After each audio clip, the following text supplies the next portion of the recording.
So hello everyone. Now we will start the next and last tense of the future tense, perfect continuous future tense. So students या tense मध्ये आपण बघणार आहोत की कशा प्रकारे एखादी क्रिया घडत आलेली असेल फ्युचर मध्ये आणि त्यासाठी आपण कुठलं स्ट्रक्चर या ठिकाणी वापरणार आहोत.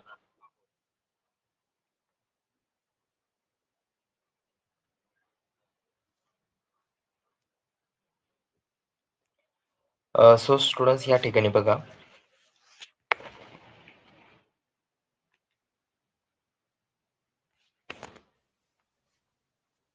डेफिनेशनद्वारे आपण व्यवस्थित क्लिअर करूया स्टुडंट्स या ठिकाणी. सो आपली डेफिनेशन आहे perfect continuous future tense is use to describe something that will be almost completed but something ongoing at a specific future time. बरोबर. तर बघा स्टुडंट्स या ठिकाणी एक स्पेसिफिक फ्युचर टाइमला ती गोष्ट काय होत असणार आहे तर ती पूर्ण होत येत असणार आहे. बरोबर. सो या ठिकाणी बघा शॉर्ट डेफिनेशन मध्ये सांगितलं की almost completed but something will be remain, है की नाही. म्हणजे ती क्रिया पूर्णत्वास गेलेली असेल पण पूर्ण झालेली नसेल. सो अशा प्रकारे आपण काय करायचं आहे तर ही डेफिनेशन बघितलेली आहे आणि याद्वारे आपल्याला हे समजलेलं आहे की ती क्रिया पूर्णत्वास गेलेली असेल पण पूर्ण झालेली नसेल किंवा घडत आलेली असेल. सो आता या ठिकाणी स्टुडंट्स ॲज युज्युअल आपण एक फॉर्म्युला बघूया. आपल्याला माहित आहे की आपला जो फॉर्म्युला असतो तो सब्जेक्टने स्टार्ट होतो. त्यानंतर आपण परफेक्ट कंटिन्युअस फ्युचरसाठी आपण विल हॅव हे हेल्पिंग वर्ब या ठिकाणी वापरतो. आपल्याला माहित आहे परफेक्ट टेन्स असेल तर परफेक्टचे हेल्पिंग वर्ब्स येतात जसे की विल हॅव या ठिकाणी आलेला आहे. त्यानंतर बघा स्टुडंट्स दोन टेन्स मर्ज होतात तिथं म्हणजे परफेक्ट आणि कंटिन्युअस म्हणून आपण या ठिकाणी बीनचा वापर केलेला आणि त्यानंतर या ठिकाणी कंटिन्युअस टेन्स पण आहे त्यामुळे आपण या ठिकाणी व्हर्ब आयएनजी पण वापरलेला आणि शेवटी आपण ऑब्जेक्टचा वापर या ठिकाणी केलेला आहे. सो अशा प्रकारे स्टुडंट्स आपला हा फॉर्म्युला या ठिकाणी काय झालेला आहे तर आपण समजून घेतलेला आहे. ओके. आता बघा स्टुडंट्स आपण काही सेंटेन्सेस बघूया. आता ते सेंटेन्सेस या ठिकाणी आहे बघा स्टुडंट्स की Sameer will have been going for a walk. आता बघा स्टुडंट्स या ठिकाणी समीर हा सब्जेक्ट आहे, विल हॅव हेल्पिंग वर्ब आहे, आपण बीन वापरलेला आहे, वर्ब वरती आयएनजी फॉर्म आणि शेवटी ऑब्जेक्ट वापरलेला आहे फॉर्म्युलेनुसार. सो याचा अर्थ झाला की समीर वॉकला जात आलेला असेल. ओके स्टुडंट, समीर वॉकला जात आलेला असेल किंवा पोहोचत आलेला असेल. सो पहिलं सेंटेन्स आपण बघितलं स्टुडंट्स. आता बघा स्टुडंट्स आपल्याला हे म्हणायचं आहे की समीर वॉकला जात आलेला नसेल. सो आपण या ठिकाणी म्हणणार आहोत की Sameer will not have been going for a walk. बरोबर. Sameer will not have been going for a walk. Sameer वॉकला जात आलेला नसेल. आता आपल्याला असं म्हणायचं आहे स्टुडंट्स समीर वॉकला जात आलेला असेल का.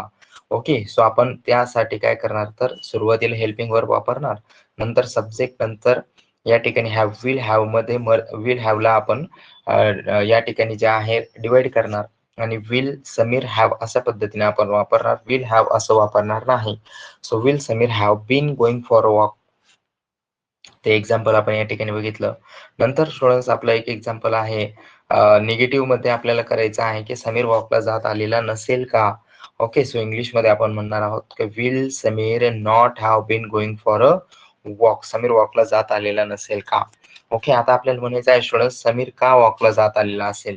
So why will Sameer have been going for a walk. बरोबर. Why will Sameer have been going for a walk आणि त्यानंतर why will Sameer not have been going for a walk. शेवटचं सेंटेन्स की समीर वॉकला का जात आलेला नसेल.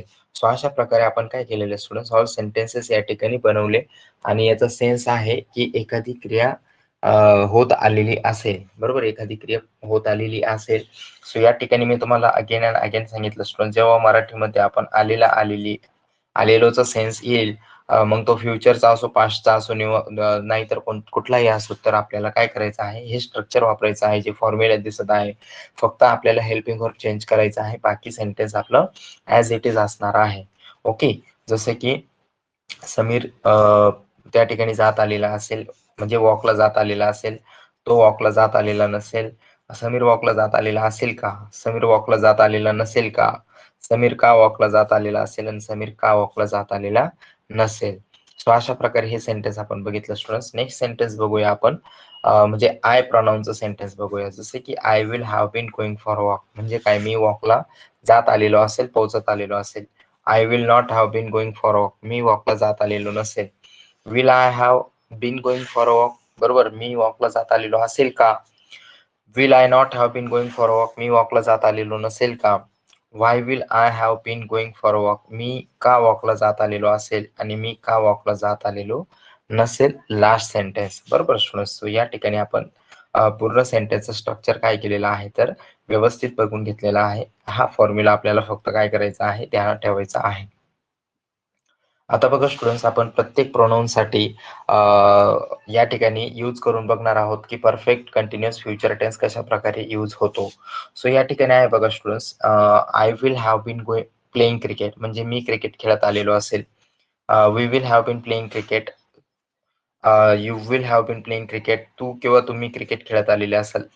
You will have been playing cricket, तुम्ही क्रिकेट खेळत आलेले असाल. He will have been playing cricket, तो क्रिकेट खेळत आलेला असेल. She will have been playing cricket, ती क्रिकेट खेळत आलेली असेल. It will have been playing cricket, तो किंवा ती क्रिकेट खेळत आलेली असेल. They will have been playing cricket, ते सर्व क्रिकेट खेळत आलेली असतील. आता बघा स्टुडंट्स, त्यानंतर या ठिकाणी आपण सेंटेन्सच्या टाईप्सनुसार या ठिकाणी काही सेंटेन्सेस बनवायचा प्रयत्न करणार आहोत. तर त्याद्वारे या ठिकाणी आहे बघा, पहिलं सेंटेन्स आहे स्टुडंट्स आपलं अफर्मेटिव्ह सेंटेन्स. त्या अफर्मेटिव्ह सेंटेन्समध्ये आपण बघणार आहोत की जसे की I will have been playing cricket म्हणजे काय स्टुडंट्स, तर मी क्रिकेट खेळत आलेलो असेल. Okay.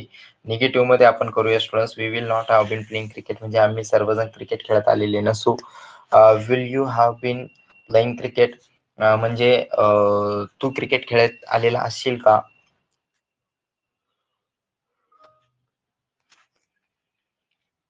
Will you not have been playing cricket, तुम्ही क्रिकेट खेळत आलेले असाल का. Why will he have been playing cricket, तो का क्रिकेट खेळत आलेला असेल.